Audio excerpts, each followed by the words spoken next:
Good evening. It's a wonderful day. I've got a lot to get through, so I'm going to get to it.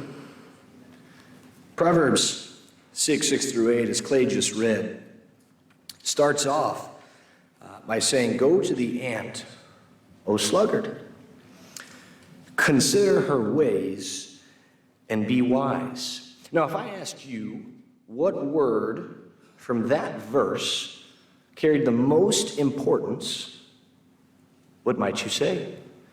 Well, it might be sluggard, because he's talking specifically here to his son, as he says in verse 1, "My son," and then he goes on. So it might be sluggard. Maybe he's making a point. Solomon's making a point to his son. What about the word wise? Maybe that's the most important word.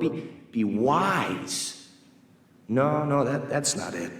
What about in 7 and 8? Maybe preparing or chief or officer, ruler? No. The most important word I submit to you is the word consider. And when you think of considering something, you think of meditating. Have you ever considered the word consider? It's a weird mental gymnastics that goes on in the head. The first time I did it, it was weird, it was odd. But maybe you think of the definition. Maybe you think of the etymology of the word. Maybe you can't think further than trying to consider the word consider, and that's okay. But Psalm 1:2 talks about meditating, and I think that's the tact that we want to take with this. We want to meditate on what? On the ant. We want to consider the ant. And I've got something that I'm going to submit to you tonight, and it is that Christians can receive spiritually guided application for their lives from the ant through the consideration of its characteristics. I believe if we look at the ant, we can find spiritual advice and spiritual encouragement for our own lives. And so the purpose then of this sermon is to encourage every single individual in this room to consider or to examine their role in the work of the Lord as it pertains to your abilities. So let's consider the ant, shall we? There are 3 primary types of ants. Did you know that? First is the queen, then is the worker ant, and last is the male ant. And there's an interesting thought about the male ant being separated from the queen and the worker, and we'll get to that very shortly. The queen ant has one primary job: to produce eggs.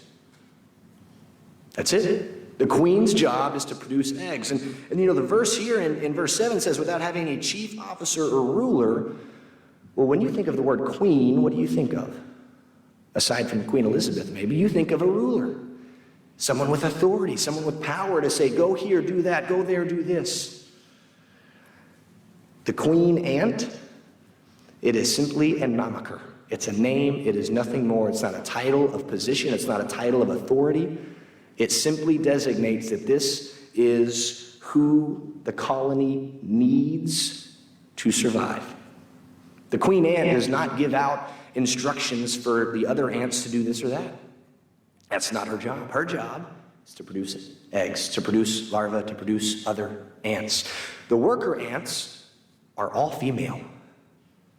Ladies, I see you. And you are all very much appreciated and loved, because the work you do does not go unnoticed. Sometimes us men, we don't do the work we ought to do.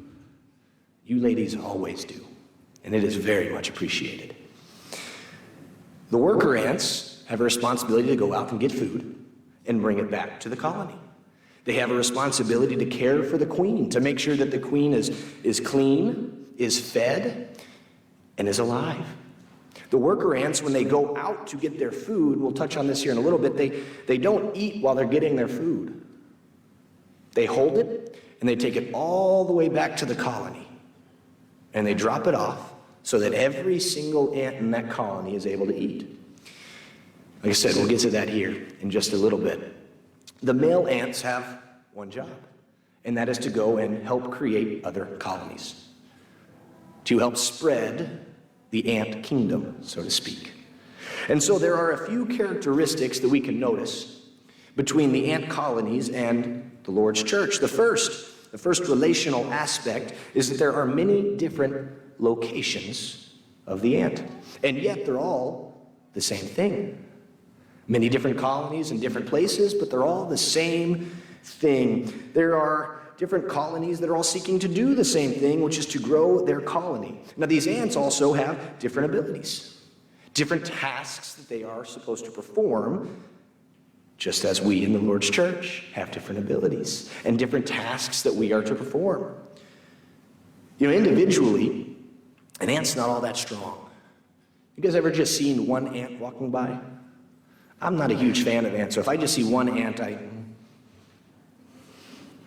don't like them that much.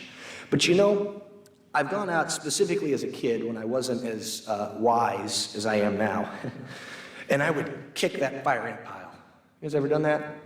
And you know what I did right after I kicked that fire ant pile? Boy, I hightailed it. I was gone. I ran because those ants together can accomplish some great things. They're scary. So individually, an ant is not that strong. Together, powerful beyond measure. Brethren, does that not describe the Lord's church? Is that not us? You know, ants are also seeking the success of something greater than themselves. They're not just in it for, Timmy the ant.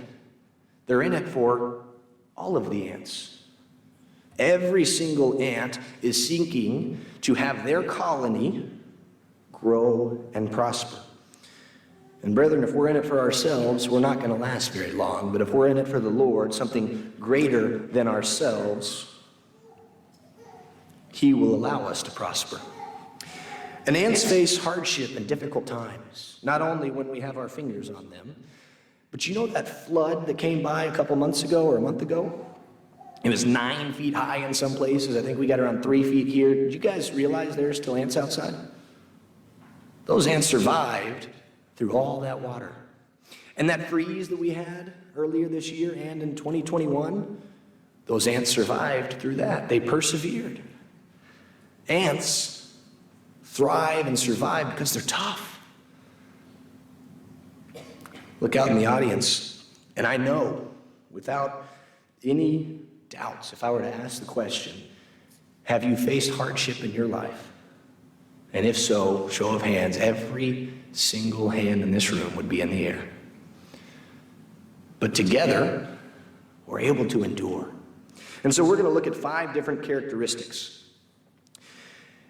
And I couldn't think of a cool little anagram to make this work, but there's communication with a C, planning, persistence, and patience, the 3 P's, and then teamwork, the T. And so it's ant speak.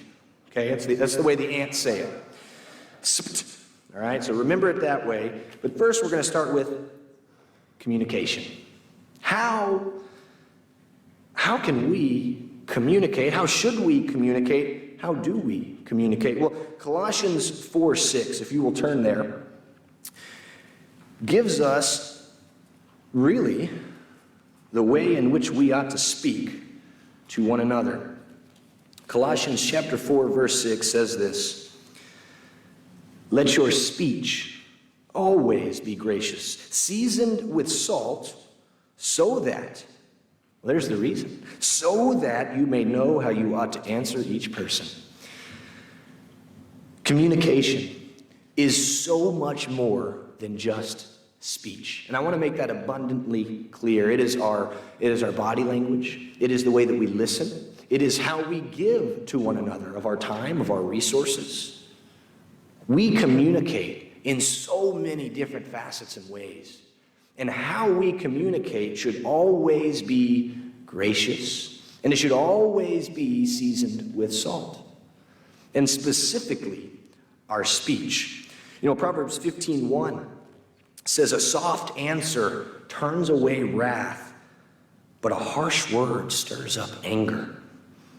The tongue of the wise commends knowledge, but the mouths of fools pour out folly. How we talk to others, the manner that we use our language to dictate what we want and what we desire to other people is of the utmost importance. When I was growing up, the phrase, sticks and stones may break my bones, but words can never hurt me, one of the biggest lies I was ever told as a kid. Words hurt. And words also have the power to build up and to encourage. And that's exactly what Ephesians chapter 4, verses 25 through the end of that chapter say. Therefore, having put away falsehood, let each one of you speak the truth with his neighbor. For we are members one of another. So we are to speak truthfully to one another. Be angry and do not sin. Do not let the sun go down on your anger. When we talk to one another, when we speak to one another, when we are acting towards one another, it cannot be in anger. And verse 27 here, it seems to be kind of just thrown in as like give no opportunity to the devil, but it's not at all. In fact, it really is a summarization of everything before and everything after. Do not give opportunity to the devil with your speech, with your actions, with your communication. Be a light. 28, let the thief no longer steal, but rather let him labor, doing honest work with his own hands. Well, that's not about communication, is it? Yes, it is. So that he may have something to share with anyone in need. He communicates through his actions. Let no corrupting talk come out of your mouths, but only such as is good for building up, as fits the occasion, that it may give grace to those who hear. And do not grieve the Holy Spirit of God, by whom you were sealed for the day of redemption. Let all bitterness and wrath and anger and clamor and slander be put away from you, along with all malice. And what does Paul say? Be kind to one another, tender-hearted, forgiving one another as God in Christ forgave you. We need to be kind, and most of all, brethren, we need to be loving. We need to be loving to one another. But let's look at some practical examples, shall we? Let's look over to Acts chapter 18. Oftentimes when I go to Acts 18, I'm talking about Apollos. And in a way I am tonight. But really tonight I'm talking about Priscilla and Aquila. Because in verse 25, we see that Apollos, it says he had been instructed in the way of the Lord. And being fervent in spirit, he spoke and taught accurately the things concerning Jesus, though he knew only the baptism of John. He had an incomplete knowledge. It wasn't full, but he was still teaching about the Christ. And it says he began to speak boldly in the synagogue. But when Priscilla and Aquila heard him, they took him aside and explained to him the way of God more accurately. And then when he heard what they said, he ran off and never preached again. Oh, my bad. It doesn't say that, does it? Because the way Priscilla and Aquila approached him was out of love and tenderness and compassion and kindness. And it says that they taught him the way of God more accurately. And they encouraged him. And we know that because it says when he wished to cross to Achaia, the brothers encouraged him and wrote to the disciples to welcome him. When we see someone teaching or doing wrong, our responsibility is to approach that in a manner of love, not to belittle, not to insult, not to laugh at how little knowledge they have, no, but to encourage and lift them up. And then Galatians chapter 2, verses 11 through 14, we see a different story. And this one, between Paul and Peter. But when Cephas came to Antioch, I opposed him to his face. That's aggressive, isn't it? I opposed him to his face. Why? Why did Why did Paul oppose Peter to his face? Because he stood condemned. Paul was approaching this discussion, this conversation from a place of love because he cared about his soul. He cared about his actions and the things that he was doing, and so he approached him and he confronted him because Peter wasn't doing what he ought to do. It says, before certain men came from James, he was eating with the Gentiles. It's a good thing to do. He should have been doing that. But when they came, he drew back and separated himself, fearing the circumcision party. And when the rest of the Jews acted hypocritically along with him, so that even Barnabas, yes, even the son of encouragement, was led astray by their hypocrisy. Our actions have an impact far greater than we might imagine.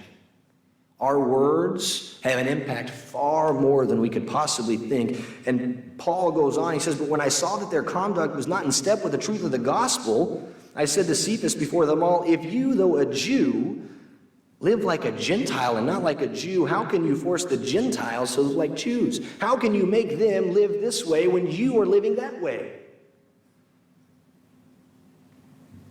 Do you think that Peter ran away crying and never professed the name of God again? Do you think he felt so upset about what was said that he couldn't possibly talk to others about Jesus? Or do you think that he was cut to the heart because of what was said? Because he knew that it was out of love, it was out of compassion, it was done in a way that didn't tear him down but built him up. Our words, our communication with others is important. The last one here, John chapter 4. John chapter 4, I would be remiss if we didn't look at the Christ as we see how we ought to communicate with one another. And we don't have time to go into this whole story.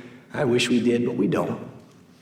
And so we're going to give a brief overview of John chapter 4 and Jesus with the woman at the well. And this woman is at the well, and Jesus talks to her. That's a double negative there. She's a woman and she's a Samaritan, and this Jewish man talks to her. He says 4 words, give me a drink. 4 words, give me a drink. And she's dumbfounded. How is it that you, a Jew, ask for a drink from me, a woman of Samaria? What are you doing talking to me?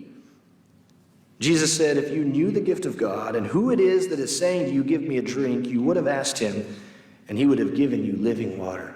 Not only did Jesus communicate with those who weren't expected to be communicated with, but he was willing to give them more.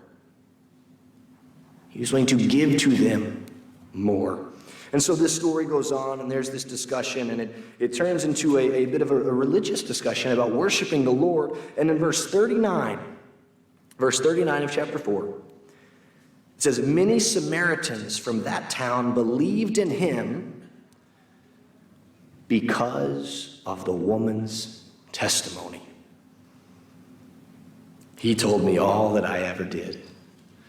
Now you think that if Jesus had responded and communicated and talked with this woman and made fun of the fact that she had had 5 husbands, and the one that she was now with wasn't her husband, and started just insulting her and calling her names and all sorts of things, you think she would have gone into town and said, come and see this man? No, the way Jesus talked to this woman was, again, out of love and compassion and kindness. And because of that, many, not all, but many Samaritans from that town believed.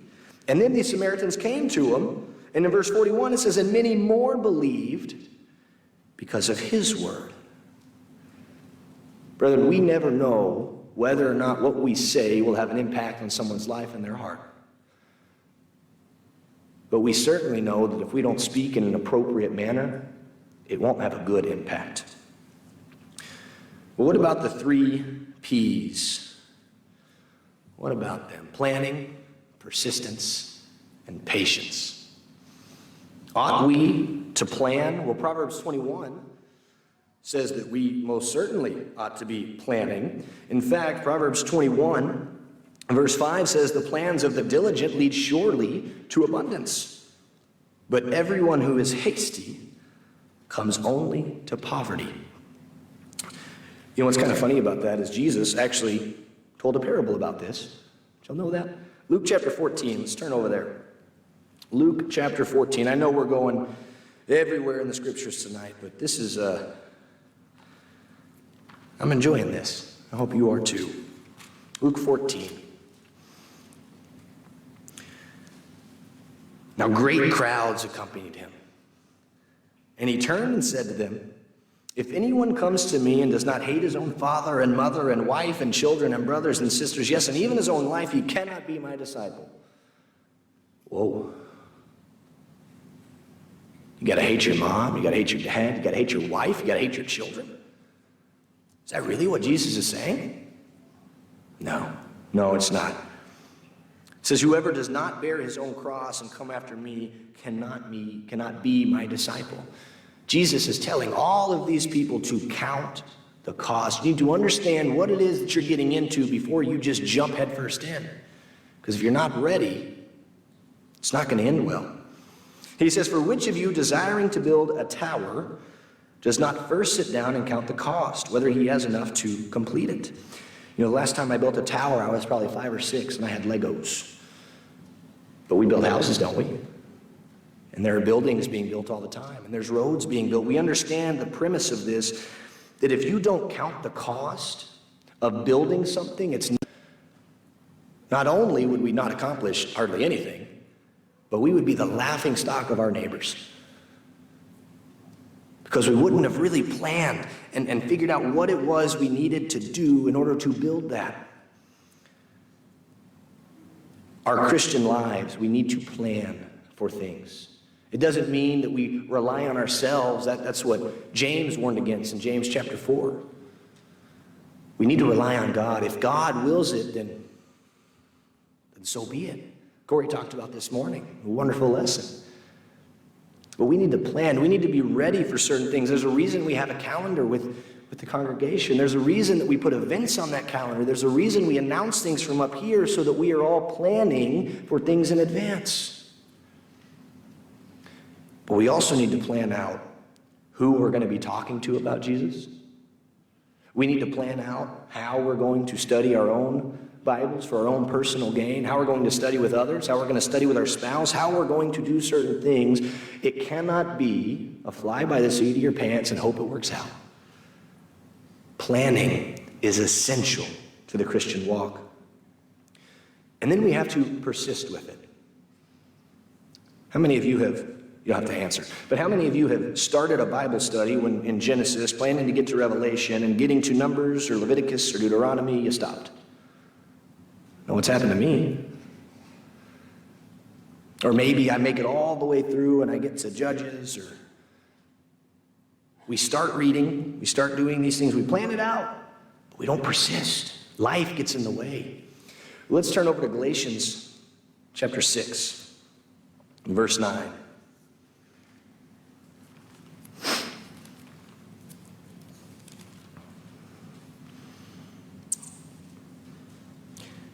And let us not grow weary of doing good. For in due season we will reap if we do not give up. You know, Bible study is so critical, but so too is helping the widows. So too is helping the orphans. Being there for our brothers and sisters around us. Doing little things like writing cards to individuals. We must persist. We must. And you know, we have one another for that, and we'll talk about that here more in just a little bit. But Jesus also told a parable about persistence in Luke chapter 18. Luke chapter 18, verses 1 through 6.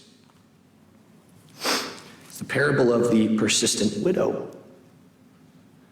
Parable of the persistent widow. In verse number 3, it says, there was a widow in that city who kept coming to him and saying, give me justice against my adversary. And this was a judge who did not fear God. He did not respect man. He just didn't really care. But this widow comes to him and says, give me justice against my adversary. For a while he refused, but afterward he said to himself, though I neither fear God nor respect man, Yet because this widow keeps bothering me, I will give her justice, so that she will not beat me down by her continual coming. Sometimes it requires us to persistently ask people for a study. Hey, I really would love to study with you. And maybe they're absent-minded. Maybe they're busy and they just need you to keep asking and keep asking. Sometimes we have to be persistent, but other times, brethren, we also have to be patient. And both of those go hand in hand. In fact, all three of those go hand in hand. We have to be patient with the opportunities that we have and patient with the people that are in our lives. Romans 12:12 talks about this. And it says in Romans 12, verse 12, rejoice in hope, be patient in tribulation, be constant in prayer. Well, there's patience and persistence right there, isn't there? Being constant in prayer. You know, oftentimes we think of persistence as only relying on ourselves to do the work that needs to be done. And that is a false thought. We rely on God. And we pray to God and we talk to God about the opportunities. We talk to God all the time. Some of you may have heard it said that be careful when you pray for patience because what? Well, you just might get tested, right? You just might have an opportunity. Brethren, pray anyway. Pray for patience anyway. Because we need to be patient. If we're not patient, if we're not growing in our patience,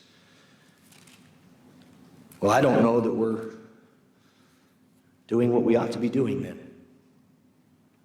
Patience, as well as persistence, as well as planning, are all absolutely crucial to the lives of Christians. Last verse before we move on to teamwork, Colossians chapter 3, verse 12. Put on then, wear, let it be your adornment. Put on, as God's chosen ones, holy and beloved, compassionate hearts, kindness, humility, meekness, and patience. Wear patience. Let it be what people see when they see you. We are to be patient with one another. And then there's teamwork. You know, we've talked about communication, we've talked about planning, patience, and persistence, but now we're going to talk about teamwork. And Proverbs 27:17 is as iron sharpens iron, so one man sharpens another. We have this idea that we are to be helping one another grow. Hebrews talks about not neglecting to meet together, as is the habit of some, but all the more encouraging one another as you see the day drawing near. And in Mark chapter 10, verses 35 through 45, we have a comical and sad story all at the same time. Because you see, the sons of Zebedee, the sons of thunder, Boanerges, James and John, are asking Jesus for something.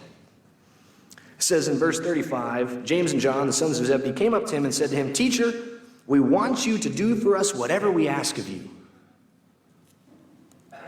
Well, that's a statement, isn't it? Could you imagine going up to Jesus, the Messiah, and commanding, "I want you to do whatever I ask of you.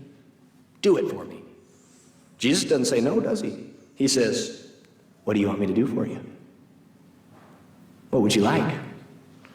And they said to him, "Grant us to sit, one at your right hand and one at your left in your glory." And Jesus said to them, "You do not know what you're asking.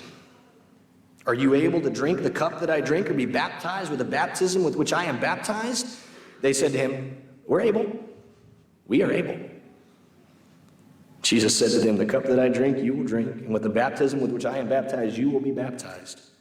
But to sit at my right hand or at my left is not mine to grant, but it is for those whom it has been prepared." And when the 10 heard it, so notice the 10 are standing aside, and then they hear all this, they began to be indignant at James and John.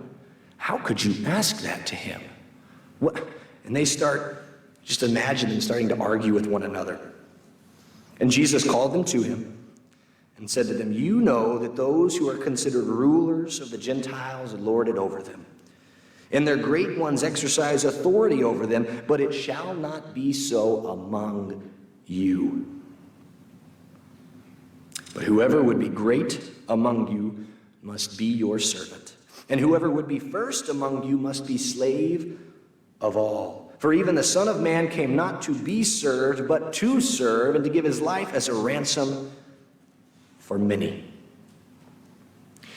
The idea of teamwork means putting someone else's needs above your own. It isn't about me. I am not up here for me. I'm up here for us. And more specifically, I'm up here for God. I don't preach simply because I enjoy hearing a good job or a wow, you did great, or brother, that wasn't very good. I'm up here because of God. That's why. And everything that we do in our life has to be for a greater purpose. We must be servants to all. We must be slaves to all. Our lives are no longer ours. When we have been baptized into Christ, they belong to Christ. Turn over to 1 Corinthians for me. I've got 2 verses that I want to share with you. And then we're going to be done tonight.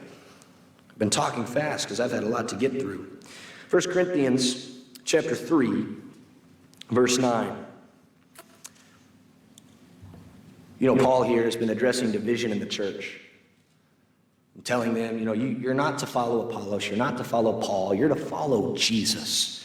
That is who you follow. And in verse 9, he says, "For we are God's fellow workers. You are God's field, God's building."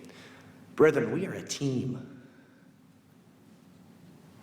And we are the greatest team that has ever existed in the history of the world because you know what? We don't lose. We can't lose. Because we have God Almighty on our side. Because we are on His side. Turn over just a couple of chapters with me. 1 Corinthians chapter 12. We could go over this starting in verse 12, but we're going to start in verse 21 here. "The eye cannot say to the hand, 'I have no need of you,' nor again the head to the feet, 'I have no need of you.' On the contrary, the parts of the body that seem to be weaker are indispensable. And on those parts of the body that we think less honorable, we bestow the greater honor.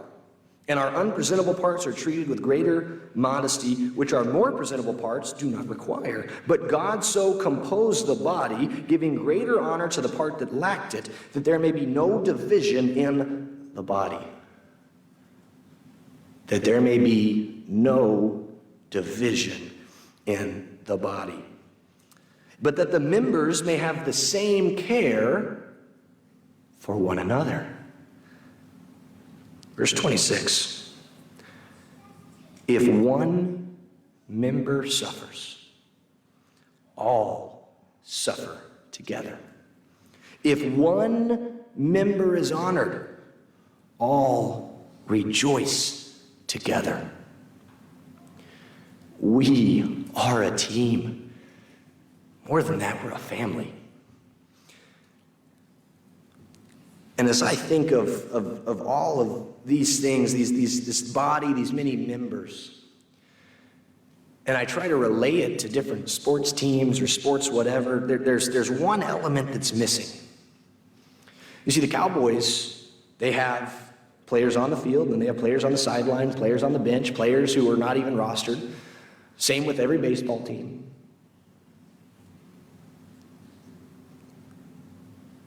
There is no bench for Christians. There is no sideline for us to wait on. When we chose to be in that water, to immerse ourselves in that water, to be baptized into Christ, we said, "I am all in for you, Jesus. My whole life I give to thee. Not just a part of me, not just a little bit, not just some of my life, but everything that I am, every fiber of my being is yours to command." There is no bench. There is no sideline. We cannot sit and wait for opportunities to pass us by. We must be active and ready and involved.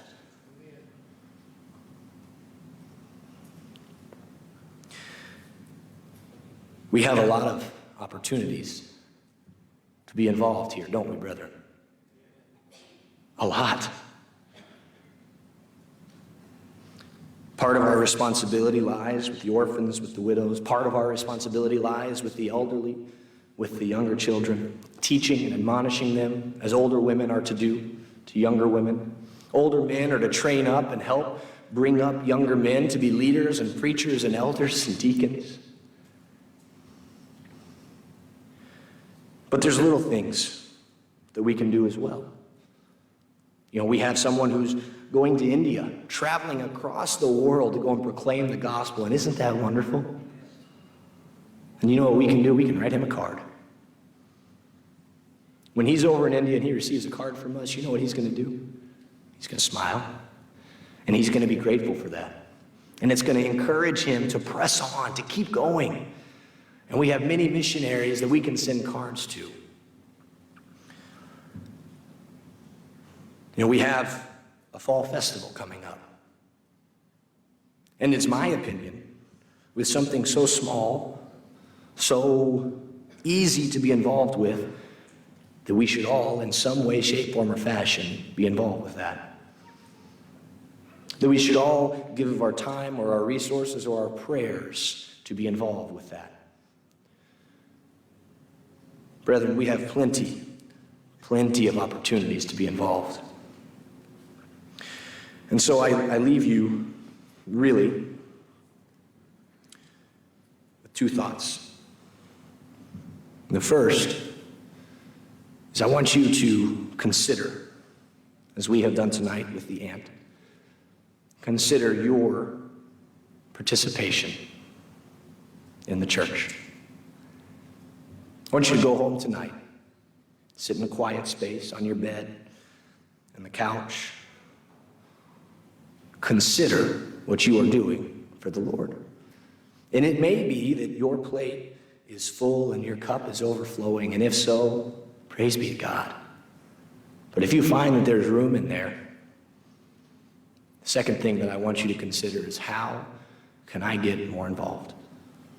What can I do to benefit the Lord more than what I am doing right now? And if you need help with that, we have some wonderful elders who are happy to point you in that direction.